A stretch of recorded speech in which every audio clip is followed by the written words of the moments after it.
The morning air carried the faint smell of rain and exhaust fumes, the kind of scent that lingered over Los Angeles after a long night of chaos. Officer Blake Reeves gripped the steering wheel of his patrol car, eyes scanning the near-empty boulevard.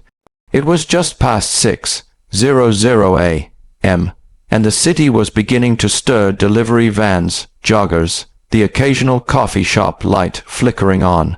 But amid the calm hum of early traffic, one black SUV tore through the stillness like a bullet. Blake's eyes narrowed. The vehicle sliced across 2 lanes, nearly clipping a white sedan before straightening out. Another drunk, he thought, switching on the lights. The red and blue strobes painted the street in rhythm with the siren's cry. But as he got closer, something about the driver caught his attention. The man's posture was steady, almost too calm, and his eyes, when they met Blake's in the rear-view mirror, didn't hold fear. They held recognition. For a moment, Blake thought his mind was playing tricks. That face, strong jawline, slick ponytail, black leather jacket looked familiar. He'd seen it in movies, on posters, in headlines. It couldn't be. But it was. Steven Seagal, Blake muttered under his breath. The Steven Seagal, the action legend, martial arts star, ex-lawman turned Hollywood myth. But what was he doing speeding through downtown at dawn?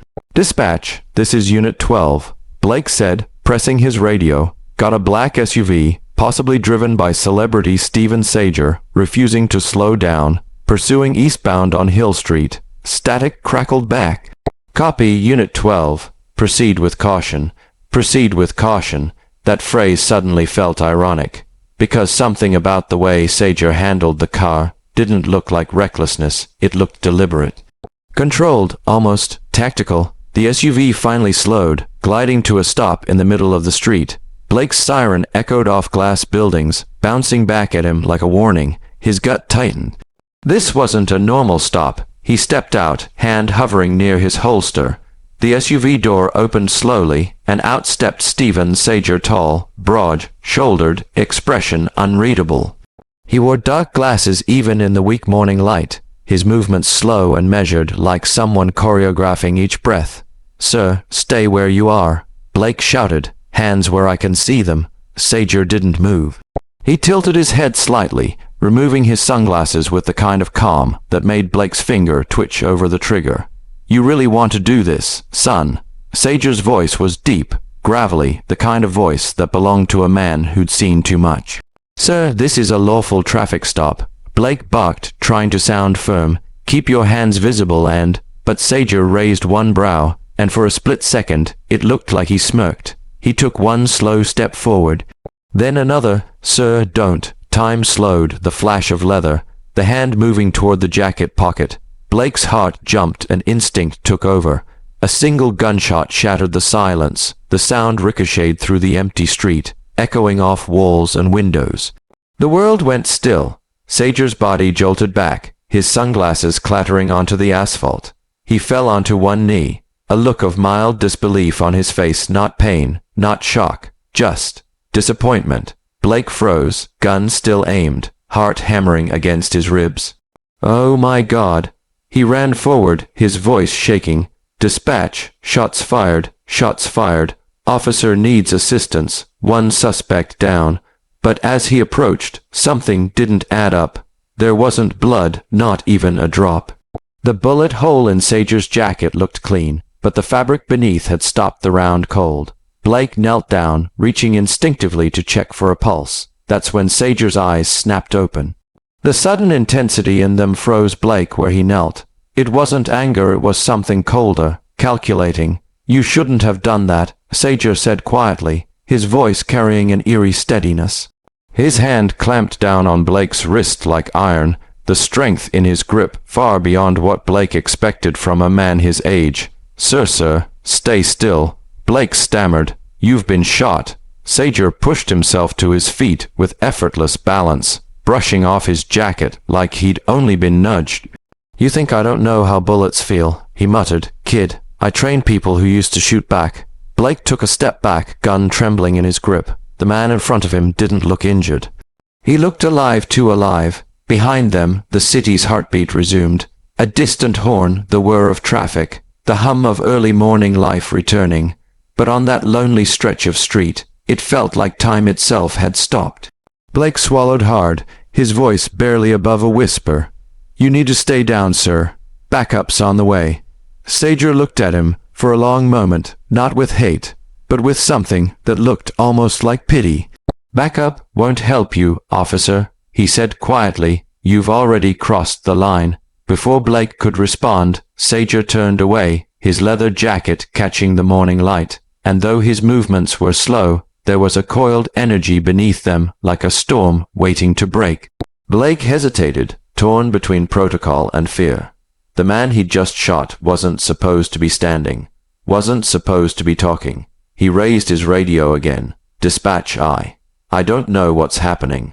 The suspect's still on his feet. Repeat. Still. Static swallowed the rest of his words. When he looked up again, Steven Seagal was gone. Only the faint echo of his boots against the concrete remained, fading into the distance. Blake stood frozen, the smoke from his gun curling upward in the cold dawn. A shiver ran through him, not from the chill, but from the creeping realization that whatever he'd just stepped into, it was far bigger than a traffic stop. Somewhere in the shadows, a legend had just been awakened.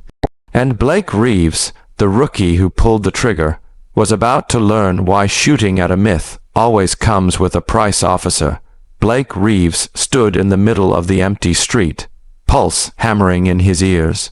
The echo of that single gunshot still lived in the air, bouncing through his skull like a curse he couldn't shake off. His radio crackled with static, the dispatcher's voice faint, distant, almost unreal. He looked again at the place where Steven Seagal had been moments ago. Nothing, no body, no blood, no sign of struggle, just a small metallic glint on the pavement. The bullet, flattened, useless. Blake picked it up with trembling fingers. It was cold, heavier than it should have been. The metal was warped, the tip blunted, like it had hit something harder than armor. Then he noticed the SUV. The engine still idled, low and steady. The driver's door hung open, but the rest of the vehicle looked untouched except for one thing. On the front seat sat a single object, a folded piece of paper with Blake's name written across it. His heart thudded. He glanced around, half expecting Sager to be watching from the shadows, then reached inside and grabbed the note. The handwriting was clean, deliberate, the kind of script that belonged to someone who planned everything. "You fired before thinking. You let fear choose for you. Fear is a bad partner in this line of work. Meet me where the city forgets itself. Dock 47. 1 hour." Blake's stomach tightened. The docks, a dead zone of warehouses and half-abandoned freight lines at the city's edge. He hesitated, torn between calling it in or following the message, but something in his gut, the same gut that had warned him this wasn't a normal stop, told him the system couldn't help with this. Whatever Sager was, whatever he knew, it was personal now. He holstered his gun, slid behind the wheel, and headed for the docks. The road stretched empty, the skyline fading in his rear-view mirror. Clouds rolled in from the coast, dragging a gray veil across the morning sun. The docks loomed ahead like rusted bones, cranes and containers stacked like tombstones of an industry long forgotten. He parked under a flickering lamppost. The SUV was already there, silent, its headlights off. Blake stepped out carefully, every sense sharp. The smell of salt and oil hung heavy in the air. "Mr. Sager," he called out, voice echoing through the metal maze. "I'm here." No answer, just the distant caw of a seagull and the clank of a loose chain swaying in the wind. Then footsteps, slow, deliberate. Steven Seagal emerged from between two containers, hands empty, jacket torn where the bullet had hit. Beneath it, the faint outline of a metal plate gleamed against his chest. "Glad you came," Sager said calmly. "Most would have run." Blake tightened his grip on his holster. "You vanished. You were shot." How? Sager held up a hand. "You're not the first cop to pull that trigger on me. The difference is, you actually look like you regret it." "I thought you were going for a weapon," Blake said, his voice cracking under the weight of his own guilt. Sager nodded. "That's what they all say. Fear makes good men dangerous." He stepped closer. The man radiated something more than presence, a strange calm that came from living 100 lives and surviving them all. I was a cop once, Sager continued, before Hollywood, before the fame. I wore the badge. I chased the bad guys. Then one day, I realized something. The line between them and us is thinner than a trigger pull. Blake frowned. Why the speeding? Why the message? Because you needed to learn something the hard way. Sager's tone was matter of fact, not angry. You let your nerves command you. You let instinct rule over control. In your world, that's how innocent people die. Blake took a shaky breath. You set me up. Sager shrugged. Call it a test. I don't work with accidents. Lightning cracked over the ocean, thunder rolling across the horizon like a growl. The wind picked up, scattering papers and sand around their feet. Why me? Blake demanded. You could have picked anyone. Sager's eyes softened for the first time. Because I've been watching you. You remind me of myself 30 years ago, hungry to do good, but too quick to pull the trigger. He turned, glancing at the horizon. You don't fix that. You'll end up like me, a ghost people whisper about. A name on old VHS tapes and police reports. Blake's throat tightened. You think this is redemption? Sager smiled faintly. Redemption's a luxury. Survival's a skill. For a moment, silence stretched between them, broken only by the crash of waves and the low hum of the city far behind them. Then Sager tossed something at Blake, a small flash drive, worn and scratched. Everything you need to understand is on that. Files, recordings, truths they don't teach in training. Blake caught it, staring at it like it might explode. What's on it? Names, dates, evidence of people who pull your strings without you ever knowing. You wanted to protect the innocent. Start there. Before Blake could reply, the sound of engines cut through the air. Two black SUVs roared into the dockyard, headlights blazing. Sager sighed, and here comes the part where you decide which side you're really on. Gunmen poured out of the vehicles, dressed in tactical gear, no badges, no insignias. Their movements were sharp, military. One shouted through a megaphone, Steven Seagal, you're under arrest for obstruction, impersonation, and federal interference.